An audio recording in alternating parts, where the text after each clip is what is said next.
I know it's been a while since I've done any videos, but I've been busy upgrading the shop, and today we're going to do a laser engraving video, which is probably going to be a little more frequent on the channel as I learn how to use this tool a little bit better. So I'm making a set of business cards, and they're for a local veteran-owned plumbing company. Well, they run pumper trucks. At any rate, I've got the design in here. I've dialed in the settings. As you can see, I've got lots of practice cards there trying to get the settings right where I like them. And I think I found the sweet spot, so we're going to go ahead and run out probably 50 of these. I got my jig set up already. It's already dialed in for where the laser needs to be. So as you can see on the card, it's centered top to bottom, left to right, right where it needs to be. And now I have the settings dialed in, so let's bang one out. I guess let's burn one out.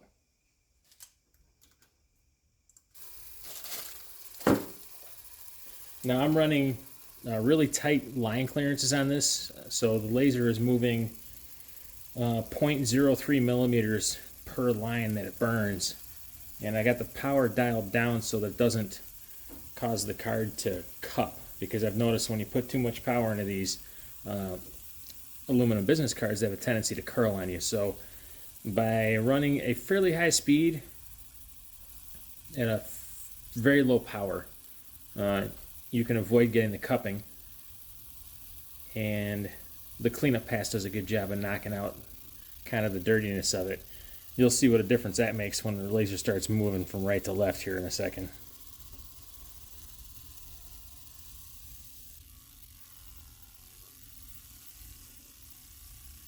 And you can see it cleans those letters, cleans up everything. Everything that's been burned, it will clean up on. I'll go ahead and pause this in the middle of the O so you can see it.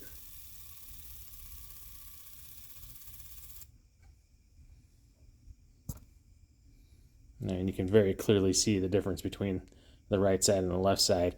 And this is also running very low power now. I'm running at half speed, a little less than half the speed on the cleanup pass. They're fatter lines of resolution, but it's a slower path. And it's also running very low power. I think I'm running 20% on this pass. But it makes a big difference.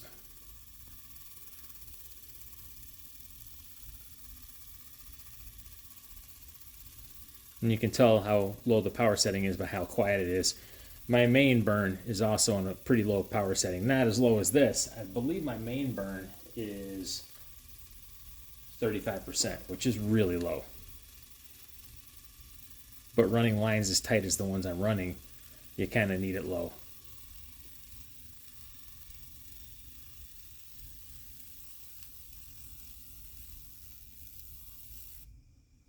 There you have it. It wouldn't hurt to, run this over a microfiber just to knock off the dust, because there is dust on here. You might not be able to see it too good, but there is absolutely dust on this card from the paint and the aluminum being ablated, which is basically burned away by the laser. But they came out pretty good. Now on these cards, we also have an image for the back, and we'll get to that, but I'm going to burn out these fronts first so I don't have to change program.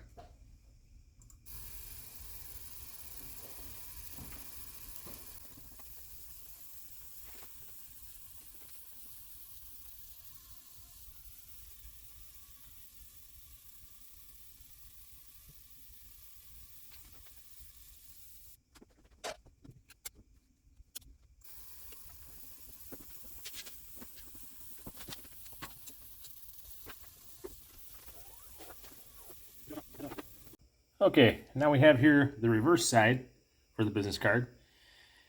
And as you can see, I made a QR code for it. Making QR codes in Lightburn is super easy. You go up here, you click on tools, and you just click on create QR code.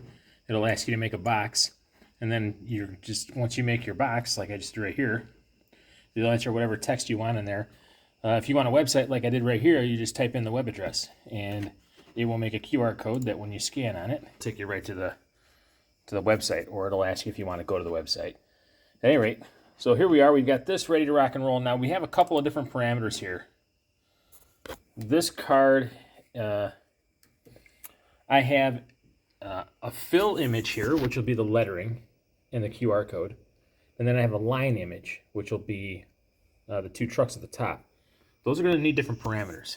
And I believe I've set them differently here. I have. Now what I learned on the other one, on the other side, for the fill ones, I wanted to take this. We're going to bump it up to 2500. We're going to drop the power down to 35. Oops, 35. We're going to cross hatch one pass. And I believe we get rid of that. So let's try this, see if it works out. So I'm just going to take one of these cards, flip her over. Now we're going to do the framing here. This is going to be a tight squeeze getting this on the card, but we now have her boxed up. Let's go ahead and group everything, frame it, and we're going to do tool only.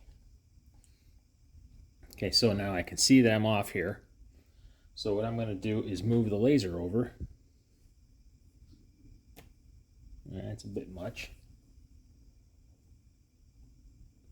Okay, left to right we're looking good. Now we got to negotiate top to bottom. That'll be kind of easy.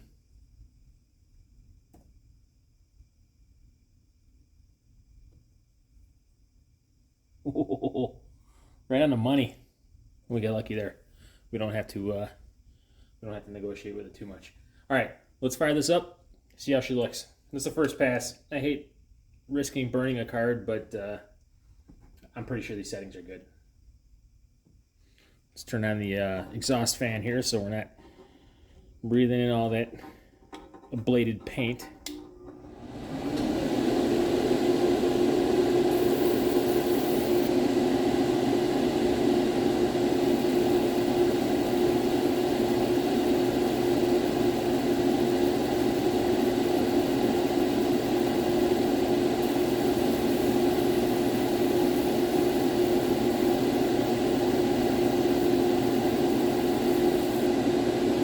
First glance, it seems like the trucks are barely there. You can barely see them, but I mean, when you turn the card even a little bit, they come right out. So the only option I have here is to dig harder with a laser, and I don't want to do that. If I dig harder, I'm going to lose detail. I actually really like that. I don't think I'm going to mess with it, and I'm going to get to burning the rest of these out.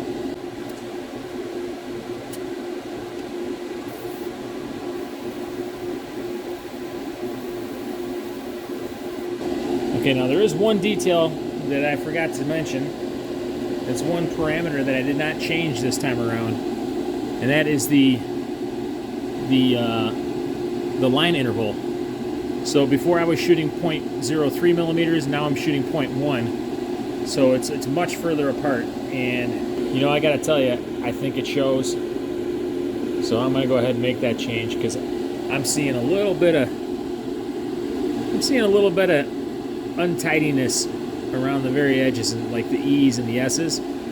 So we're going to go ahead and tighten that line up.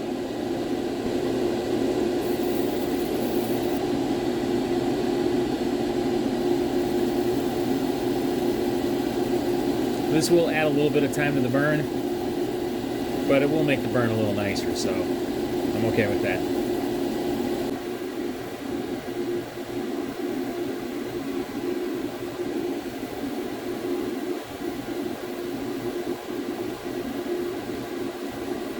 Okay, now let's have a look at this. We'll do a comparison between the two. There should be a noticeable difference.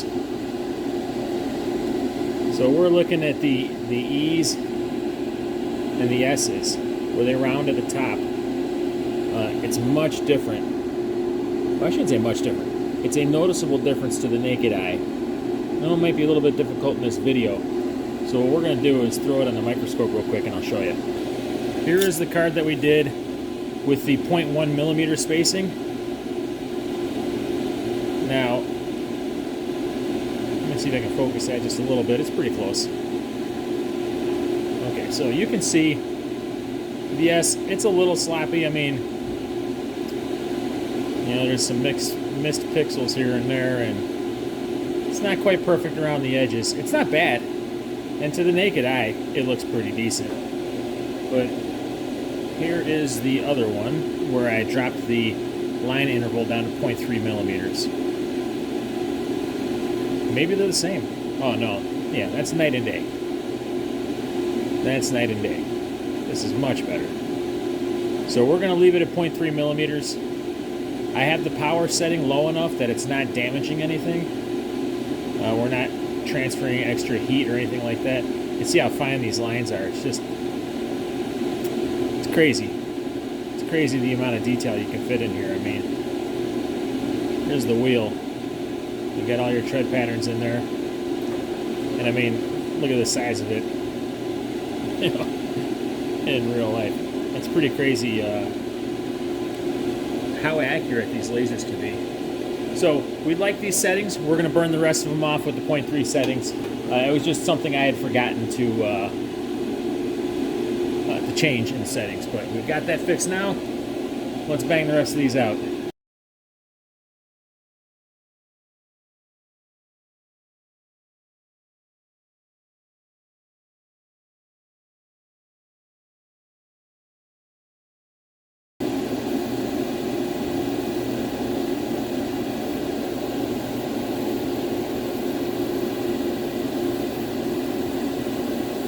In case you're wondering what's making all the noise, it's the exhaust fan.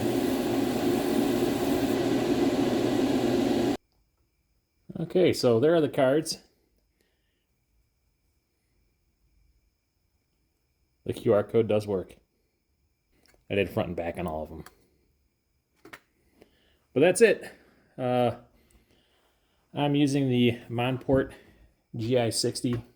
It's a 60 watt MOPA laser. It's a fiber laser, so instead of using a gantry with an X and a Y axis, it uses a galvanometer, which is a pair of mirrors up here in the head. One mirror tilts this way to bring the laser closer and further, and the other mirror tilts this way to move the laser left and right. And it does that, as you see, in incredible speed. It's a pretty cool tool. It's definitely one of those things that it's got specific uses. Now I can use it to engrave slate coasters. I can engrave metal. I can do these business cards. Can't really do plastics. Can't really do acrylic or glass.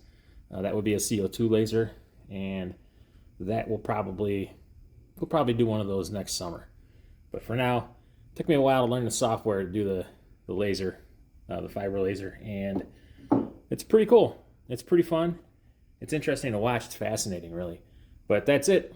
There's a little set of business cards for a buddy of mine, and I hope to see you guys in the next episode of Galt's Garage.